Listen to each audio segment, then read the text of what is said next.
when these Brits, since you're half Brit, when they come These here, Brits. when they come here for the first time, they are shocked. Outside of oh my God, it's so safe here. Yeah. Um, Everyone's so nice. they're also shocked as to how good the food is here. Yeah. Because flavors that you're getting at Mahal Shawaya or a Mandi house is something that they're very unfamiliar with. We have good food, by the way. Our food quality standard in Saudi Solid. Arabia is actually amazing. Like, you could walk into the smallest place or the biggest restaurant, and the consistency of food quality, I've seen nothing like The it. municipality are on these people's back. Okay. Oh, I have friends in the restaurant business. Yeah. Every couple of days, there's someone there. Okay. Undercover or an official. Nice. They take it very seriously. Okay. Cleanliness of interesting stat from the fast food restaurants. I know that because my family business has one. Yeah. They're in the fast food game. Number one on the list, I was very pleasantly surprised to see that my favorite Al-Bak is number one on cleanliness. Like, oh, yeah. You love this. Yeah, the number one cleanliest kitchen. Yeah. I can believe that. I can very easily believe that. Do you ever dabble from time to time? With Al-Bak? Al-Bak? Oh my God, like 2 days ago. Oh, really? Oh, yeah. Truth comes out. Oh, yeah. Listen. This is when I realized I was definitely Saudi. I was like, listen. I remember like when I was like, في حد جاي من السعودية طب بالله أحد بس يجيب لي مع Al-Bak. And then, like when you go on the airplane and you are Trips that me person. out when you speak Arabic. Sorry, airplane. It's okay. I will be that person on the airplane. I'm feeling like, okay, we haven't taken off yet. I'm putting the seat down, like, like the little thingy, like bring it out from the side. And like, Oh, you do that, huh? Oh, yeah, I'm eating on the plane. You can all smell my garlic. You legend. You may not have any, but you can definitely smell it. I was in school, university, finished up university in the UAE for 4 years. And this was 2005-06. Every flight I go back, the Emiratis are taking bags until they opened in Dubai 10 years ago or so.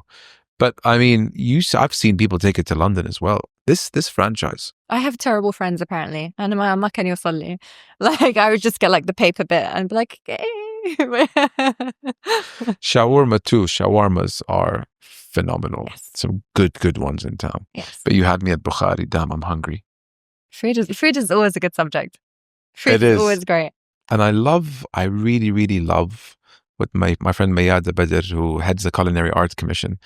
I love that MOC put together a Culinary Art Commission because when there is Taste in London, that food event that's in not Hyde Park, the other park north of London, Kensington? No, the one just south of St. John's Wood, big park. What's it called, guys? Come on, Regent's Park. Oh, okay, yeah. Regent's Park. Yep. Taste it goes there where you have stalls from every country. Her and her team are there, creating dishes. Kleja, mantu, like all these, Saudi dishes. So you have Brits who couldn't even tell you where Saudi is on a map. Yeah. But they're sipping dates and Saudi coffee and having dishes from Saudi. Yeah. Our first interaction with any culture. I mean, have you had Chinese food before you've been to China? Of course not. You've had the Chinese food first. But I mean, that wasn't even a thing. The Culinary Arts Commission wasn't even an entity. And MOC launched that a few years back. Yep. Yep. How cool, right? The changes that have been happening over the last few years have been outstanding. Where do you look? I can't keep up. It's like, I remember 5 years ago, me saying to people like, oh yeah, Saudi. And they're like, Saudi? You mean Dubai? I'm like, no, like Saudi. I'm like, huh. Having a laugh. Yeah. They're like, is it near Jordan? And I'm like, how do you guys not know where Saudi Arabia is? Like it was just like really like what? Yeah. And now when I go back or somebody speaks to me like, oh, so you know that event going on in Saudi? And I'm like, yeah. So do you think you can? No. So what? No. Like it's just the shift. Oh my God. Shift. Yeah. But I like it because I think people are just surprised. I think number one, I don't think people realize how nice Saudi people are. And I'm not saying this because I'm half Saudi. Obviously I'm a bit biased, but I've never had anyone come here, and I bring my friends from the UK here all the time. Like I have one friend, she's probably been to Saudi more times than I actually have been. And she's just like, she's like, I never knew it was like this. Like when we didn't know, nobody knew. Like the media did not portray us in a good way. They had fun with us, you know, and they banked on our, I want to say, discretion and our love of intimacy, and they actually used it against us. But now I feel like, okay, truth is kind of coming out now. This is exactly why I started this podcast. Interesting. Yeah, it was false representation. Yeah. Lying through their teeth. Some people aren't comfortable with your rise. Some people feel that your rise could be their demise. Yes. Oh, some people also feel uncomfortable around you because what you're doing in your life contrasts to them, the lack of what they're not doing. It's an insecurity. Yeah. And I think it's so sad. It's so sad. And I think if people just learn to be accountable and understand the link between blame and accountability, but then also control. When someone hears accountability, they're like, I'm not wrong. I'm not to blame. And I'm like, we're not blaming. Yeah. Being accountable is not saying you're in the wrong. But being accountable means I acknowledge that I had a part to play in this recipe, and if I change my ingredients, then the main dish might come out different. Yeah. And that's where I feel people could really shed the light and just kind of, again, be kind to themselves and then be kinder to the people around them. I watched the interview of Piers Morgan and Prince Abdulaziz, and he just couldn't resist asking him the whole LGBTQ. So I did a bit of research. In 1966, being gay in the UK was illegal. Yep. Now that it's legal in the UK, because you guys decided that it's okay for people to be gay. You guys me. I'm not you guys. You want to inflict that on us and demand that we be okay to it. I reject that. I say that you are being insensitive to my culture and my beliefs. How dare you? Yes.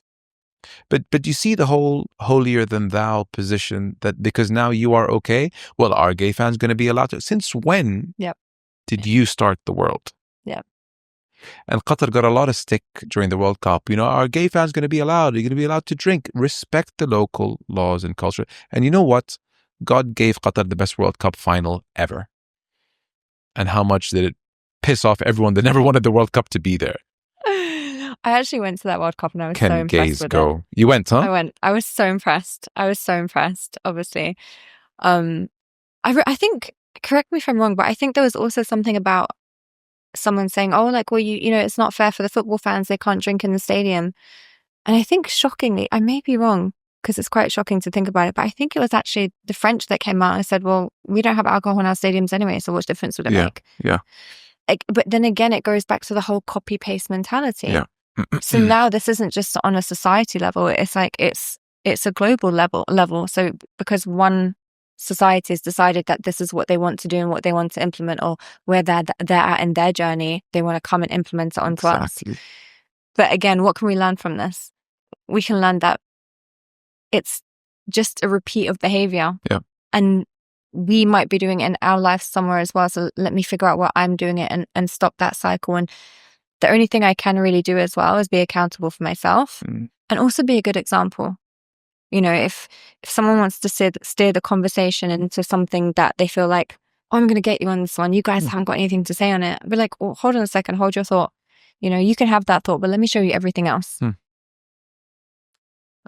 for the first time, there was no hooliganism in a World Cup.